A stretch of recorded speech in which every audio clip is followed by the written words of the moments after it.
Hello friends, ఇప్పుడు చెప్పబోయే story మాత్రం చాలా ఇంట్రెస్టింగ్గా ఉంటుంది. అదేంటంటే, ఊరికి పెద్ద హోదాలో ఉన్న వ్యక్తి యొక్క కోడలు కూతురు చేసిన పని మొబైల్లో రికార్డ్ అయ్యి ఉంది. దీంతో ఆ ఊరి వాళ్ళంతా షాక్ అయ్యారు. మరి వాళ్ళిద్దరు ఏం చేశారు, ఆ మొబైల్లో ఏం రికార్డ్ అయ్యి ఉంది, చివరికి ఏం జరిగిందనే విషయాలు ఈ వీడియోలో తెలుసుకుందాం.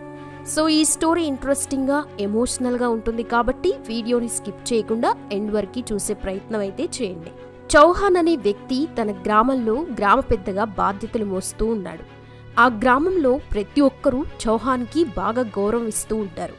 అలాగే చౌహాన్కి అందరికంటే ఎక్కువగా పొలాలు, పశువులు ఇలా చాలా ఆస్తులు ఉండేవి. ఇక ఆవులు, గేదెలు, కోళ్ళు వంటివి అన్నీ తన ఇంటి ముందే ఉండేవి. అంటే ఆయన ఇల్లు కూడా చాలా పెద్దది. ఆ ఇంట్లో ఎంతోమంది పనివాళ్ళు కూడా పనిచేస్తూ ఉంటారు. అలాగే చౌహాన్ ఇంట్లో రామయ్య అనే ఒక వ్యక్తి చాలా ఏళ్ల పాటు పనిచేస్తూ ఉన్నాడు. ప్రతి పనిలో నమ్మకంతో ఉండేవాడు. అన్ని పనులు శ్రద్ధగా చూసుకునేవాడు. చౌహాన్ దగ్గరికి ఎవరైనా వచ్చి కలవాలి అంటే ముందుగా రామయ్యను కలిసిన తర్వాతే చౌహాన్ దగ్గరికి వెళ్ళేవాళ్ళు. అలా రామయ్య బాగా నమ్మకస్తుడుగా ఉండడంతో చౌహాన్ కూడా రామయ్యను తన సొంత వాళ్ళ చూసుకునేవాడు. అయితే రామయ్యకి వయసు మీద పడ్డంతో తనకి పనులు చేసేందుకు ఓపిక లేకపోవడంతో అదే విషయంని చౌహాన్కి చెప్తాడు. అలాగే తనకి ఒక కొడుకున్నాడు అని, మీరు ఒప్పుకుంటే నా పనులు నా కొడుకు చూసుకుంటాడు, కాబట్టి మీరు నా కొడుకును పనిలో పెట్టుకుంటారా అని అడుగుతాడు. దానికి చౌహాన్, సరే రామయ్య, రేపు నీ కొడుకును వచ్చి పనిలో చేరమని చెప్పు అంటాడు. ఇక రామయ్య కొడుకు పేరు రాజీవ్, కానీ అందరూ రాజు అని పిలుస్తూ ఉంటారు.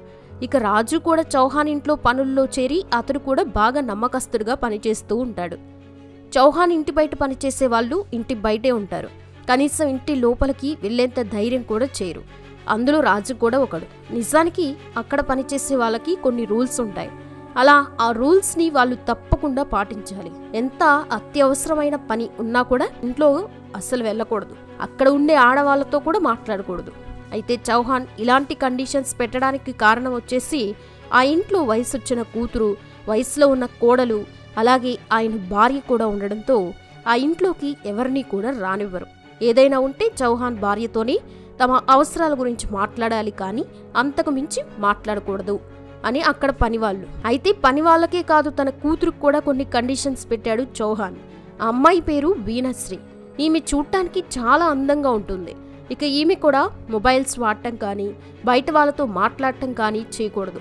అలాగే ఇంట్లో నుండి ఒంటరిగా బయటకు వెళ్ళకూడదు. దీంతో ఆమెకు కూడా తన ఇల్లు ఒక జైలు మాదిరిగా ఉండేది. ఇక అలాగే ప్రైవేట్గా BA వరకు చదువుకుంది. అలా చూస్తూ ఉండగా అక్కడ రాజు పనిచేసి 2 ఏళ్ళు అవుతుంది. దీంతో అక్కడ తన తండ్రిలాగా రాజు కూడా మంచి నమ్మకస్తుడిగా పేరు తెచ్చుకున్నాడు. చౌహాన్ ఊరి పంచాయతీలో ఆయన కొడుకు వ్యవసాయం చూసుకోవడంలో బిజీగా ఉండడంతో వారి ఇంటి పనులు మొత్తం ఇక్కడ రాజు చూసుకుంటూ ఉండేవాడు. అయితే రాజు 2 ఏళ్ల నుండి తన ఇంటి వద్ద ఉండే భోజనాన్ని తెచ్చుకుంటూ ఆ ఇంటి దగ్గర ఉన్న గోడ దగ్గర కూర్చుని తింటూ ఉండేవాడు. అక్కడే ఒక పంపు ఉండడంతో తనకి దాహం వేసినప్పుడల్లా ఆ పంపును కొడుతూ తన దాహం తీర్చుకుంటూ ఉండేవాడు. ఇక కొన్నిసార్లు ఆ పంపు సరిగ్గా పనిచేసేది కాదు. దీంతో ఆ పంపులో కొన్ని నీటిని పోసి మళ్ళీ పంపును కొట్టడంతో అప్పుడు నీళ్ళు వస్తూ ఉండేవి. అంటే ఎంత కష్టమైనా ఆ పంపు నీరే తాగేవాడు, కానీ ఆ ఇంట్లో వాళ్ళని మాత్రం అస్సలు అడిగేవాడు కాదు. అయితే చౌహాన్ కూతురు వీణశ్రీ నీళ్ల కోసం పంపును కొడుతూ ఇబ్బంది పడుతూ ఉండే రాజును చూస్తూ ఉండేది. అయితే రోజులాగా రాజు భోజనం చేస్తూ ఉండగా గొంతు పట్టుకోవడంతో నీటి కోసం పంపు దగ్గరికి వెళ్ళి దాన్ని కొడుతూ ఉంటాడు. కానీ నీళ్లు మాత్రం అస్సలు రావు. అయినా కూడా రాజు పంపును గట్టిగా కొడుతూ ఉంటాడు. దీంతో ఆ సౌండ్ ఇంటి లోపల ఉన్న వీణశ్రీకి వినిపిస్తుంది. వెంటనే ఆమె బయటికి వచ్చి చూడగా అక్కడ నీళ్లు రావడం లేదని గమనిస్తుంది. వెంటనే తన ఇంట్లో నుండి ఒక వాటర్ బాటిల్ తీసుకొని ఎవరూ లేని సమయం చూసుకొని రాజు దగ్గరికి వెళ్ళి మంచినీరు తీసుకోమని అంటుంది. కానీ రాజు కాస్త ఆశ్చర్యంలో భయపడుతూ ఉంటాడు. పైగా మొదటిసారి ఆమెను చూస్తాడు. అంతేకాకుండా ఆ ఇంటి ఆడవారితో మాట్లాడకూడదన్న కండిషన్ గుర్తుకు రావడంతో కాస్త భయపడుతూ ఉంటాడు.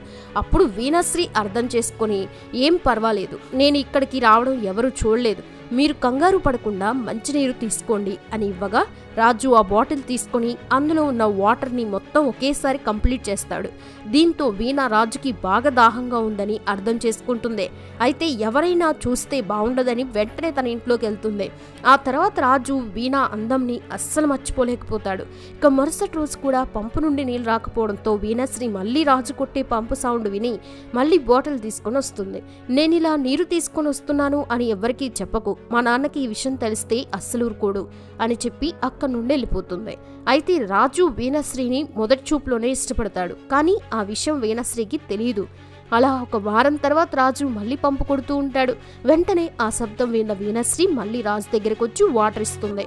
అప్పుడు రాజు, ఎందుకండి మళ్ళీ బాటిల్ తీసుకొచ్చారు, కాసేపు పంపు కొడితే నీరు వస్తాయి కదా అనడంతో, పర్వాలేదు ఈ నీరు త్రాగండి అని అంటుంది. ఇక రాజు బాటిల్లో ఉన్న నీరు మొత్తం తాగడంతో వీణశ్రీ ఆశ్చర్యపోతూ, మీరు ఒకేసారి అన్ని నీళ్ళు ఎలా తాగుతున్నారని అడుగుతుంది.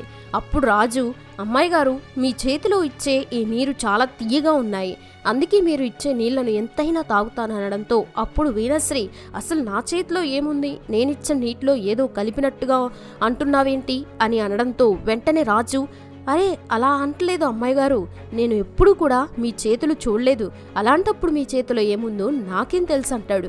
వెంటనే వీణశ్రీ, సరే నా చేతిలో ఏముందో నువ్వే చూడు అని తన 2 చేతులు అతడి చేతిలో పెడుతుంది. అలా ఇద్దరు చేతులు ఒకరికొకరు టచ్ అవ్వడంతో వారిలో ఒక రకమైన వైబ్రేషన్స్ వస్తాయి. ఇద్దరికీ ఫీలింగ్స్ అనేది పుట్టడంతో ఇద్దరూ కూడా ఒకరినొకరు తెలియకుండానే గట్టిగా హగ్ చేసుకుంటారు. కొన్ని క్షణాల పాటు అలాగే ఉండగా వెంటనే వీణ రాజును వదిలి భయంతో తన ఇంట్లోకి వెళ్ళిపోతుంది. ఆ తర్వాత ఇద్దరి మధ్య ప్రేమ పుట్టడంతో అలా కలిసినప్పుడల్లా హగ్ చేసుకుంటూ ఉండేవారు. అలా కొన్ని రోజులు గడిచిన తర్వాత ఇంట్లో వాళ్ళు వీణకి వేరే అబ్బాయితో పెళ్లి ఫిక్స్ చేస్తారు. ఈ విషయం రాజుకు తెలియడంతో తట్టుకోలేకపోతాడు. మరో నెలలో వీణ పెళ్లి చేసుకొని వెళ్ళిపోతుందని చాలా బాధపడుతూ ఉంటాడు.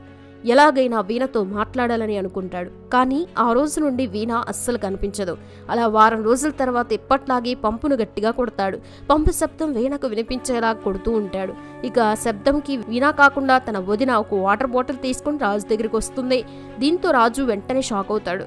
అప్పుడు ఆమె తన చీర కొంగుని మొహం కనిపించకుండా అడ్డుగా పెట్టుకుని రాజుకి బాటిల్ ఇచ్చి నీరు తాగమని ఇస్తుంది. ఇక ఈ పంపును నువ్వు ఎంత గట్టిగా కొట్టినా కూడా నీ కోసం వీణ రాదు అని, అయినా తను ఇప్పుడు ఇంట్లో లేదు, బయటకెళ్ళింది, అంతేకాదు వచ్చే నెలలో వీణ పెళ్లి అని చెప్తుంది. ఇక తను వీణకి వదిన అని, మీ ఇద్దరి మధ్య ఏం జరుగుతుందో తనకి తెలుసు అనడంతో వెంటనే రాజు భయపడిపోతాడు. వదినమ్మ, నన్ను క్షమించండి, ఈ విషయాన్ని మీరు ఎవ్వరికీ చెప్పకండి అనడంతో ఇక ఆమె, మీరు నన్ను చూసి భయపడకండి, ఈ విషయం నేను ఎవ్వరికీ చెప్పలేదు, కనీసం నా భర్తకు కూడా చెప్పలేదని అంటుంది. అయితే వీణకి ఇప్పుడు పెళ్లి కుదిరిందని చెప్పడానికి ఇక్కడికి వచ్చాను, ఇకపై నువ్వు ఆ పంపు గట్టిగా కొట్టకు అని చెప్పి లోపలికి వెళ్తుంది. అలా కొన్ని రోజుల తర్వాత, అంటే పెళ్లి మరో 15 రోజుల ముందు వీణ ఇంట్లో ఎవరు లేని సమయం చూసుకుని రాజు దగ్గరికి వచ్చి ఏడుస్తూ అతన్ని గట్టిగా హగ్ చేసుకుంటుంది. వెంటనే రాజు, వీణ, మన మధ్య ఏం జరుగుతుందో మీ వదినకి తెలుసు, నీకు పెళ్లి అన్న విషయం కూడా తానే చెప్పింది అని అంటాడు. అప్పుడు వీణ కూడా, మా వదిన చాలా మంచిది, ఆమె ఎవ్వరికీ చెప్పదు అని, ఆ తర్వాత తాము దూరం అయిపోతామేమో అని తన మనసులో మాటలు అన్నీ పంచుకుంటుంది. అలా ఇద్దరూ బాగా ఏడుస్తూ బాధపడుతూ ఉంటారు. ఇక రాజు, మీరు ఎక్కడ ఉన్నా సంతోషంగా ఉండండి, పెళ్లి చేసుకున్నా కూడా సంతోషంగా ఉండండి అని అంటాడు. ఇక వీణ కూడా ఏం చేయలేని పరిస్థితి కాబట్టి, సరే రాజు, నీకు నాతో మాట్లాడాలనుంటే నా దగ్గర ఫోన్ ఉంది, నా నెంబర్ తీసుకో, నాకు పెళ్లి కుదిరిందని మా నాన్న నాకు ఫోన్ ఇప్పించాడని తన నెంబర్ ఇస్తోంది. రాజు కూడా ఆమెను వదులుకోలేక ఈ జన్మకిది చాలు అని అంటాడు. ఆ తర్వాత పెళ్లికి వారం రోజులుండగా పెళ్లి కొడుకు హాస్పిటల్లో ఉన్నాడని చౌహాన్కి తెలియడంతో వెంటనే హాస్పిటల్కి వెళ్తాడు. ఇక పెళ్లి కొడుకు బాగా తాగుబోతని, తాగడం వల్ల అతని ఆరోగ్యం పాడైందని తెలుస్తోంది. ఇక అటువంటి వాడికి తన కూతురునిచ్చేలా పెళ్లి చేయాలని బాధపడుతూ ఇంటికొస్తాడు. ఆ తర్వాత చౌహాన్కి తన కూతురి ఫోన్ యొక్క కాల్ రికార్డ్ దొరుకుతోంది. ఆ రికార్డ్ విన్న తర్వాత ఆయన మరింత భయపడతాడు. తన భార్యను పిలిచి ఆ రికార్డులు వినమని ఫోన్ ఇస్తాడు. ఇక ఆమె కూడా ఆ రికార్డ్ విన్న తర్వాత ఆమె కూడా చాలా బాధపడుతుంది. అయితే ఆ కాల్ రికార్డులో వీణ రాజు మాట్లాడుకున్న మాటలుంటాయి. ఆ ఇద్దరు నవ్వుతూ మాట్లాడుకోవడం మొదలుపెట్టి ఆ తర్వాత ఇద్దరు ఏడుస్తూ ఫోన్లు కట్ చేసినట్టుగా ఉంటాయి. ఆ తర్వాత వీణ తల్లి తన కాబోయే అల్లుడు రికార్డులు కూడా వింటుంది. అందులో అతడు బాగా తాగి విసిగించినట్లు, తన కూతురుతో బాగా అసభ్యకరంగా మాట్లాడినట్టు ఉంటాయి. అతను తన మాటలతో తన కూతురుని ఎంతగా వేధిస్తున్నాడో వాళ్ళకి తెలిసిపోతుంది. ఇప్పుడు ఇలా మాట్లాడుతున్నాడంటే పెళ్లి తర్వాత అతని ప్రవర్తన ఇంక ఎలా ఉంటుందో అని అనుకుంటూ బాధపడతారు. ఇక రాజు వీణ కాల్ రికార్డులు రాజు వీణ వాళ్ళ వదిన గురించి మాట్లాడిన మాటలు కూడా ఉంటాయి. అంటే ఆమె తమ విషయం గురించి తెలిసినా కూడా ఎవ్వరికీ చెప్పకుండా దాచిపెట్టిందని అంటాడు. వదినమ్మ చాలా మంచిది, ఆమె కూడా నా కోసం నీరు తీసుకొని వచ్చిందని అంటాడు. ఇక ఈ మాటలు వినడంతో చౌహాన్కి బాగా కోపం వస్తుంది. వెంటనే పంచాయతీ కోసం పెద్దలందరినీ పిలవడంతో వాళ్ళు కూడా వస్తారు. ఇక వాళ్ళకు కూడా ఆ కాల్ రికార్డింగ్స్ వినిపించి మీరే న్యాయం చెప్పండి అంటాడు. అలాగే తన కోడలి కుటుంబ సభ్యులను పిలిచి వాళ్ళకు కూడా నీ కూతురు ఇలా చేస్తుందని వారిపై కోపం అవుతాడు.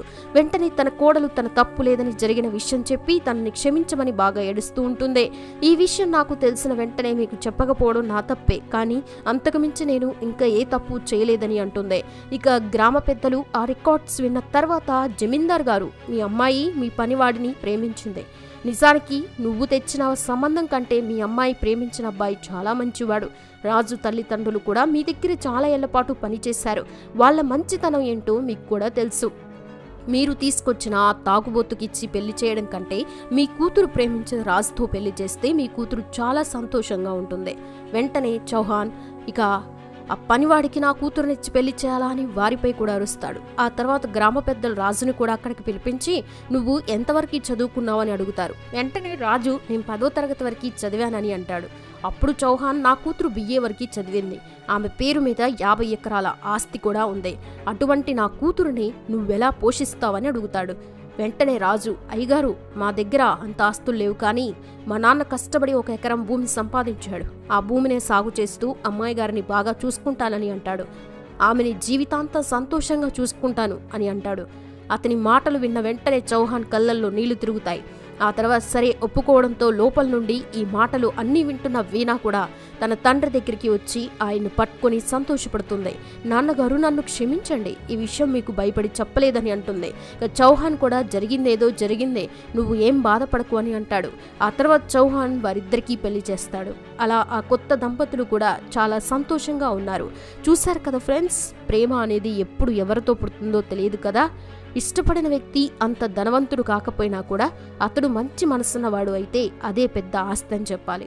మరి ఈ వీడియో చూశాక మీకేమనిపించిందో కామెంట్స్ రూపంలో తెలపండి. అలాగే వీడియో నచ్చితే లైక్ చేసి షేర్ చేయండి. ఇలాంటి మరిన్ని ఇంట్రెస్టింగ్ వీడియోస్ కోసం మన ఛానల్ని ఫాలో అయ్యి సబ్స్క్రైబ్ చేసుకోండి. మరో ఇంట్రెస్టింగ్ వీడియోతో నెక్స్ట్ మీ ముందు ఉంటాను. Thanks for watching this video.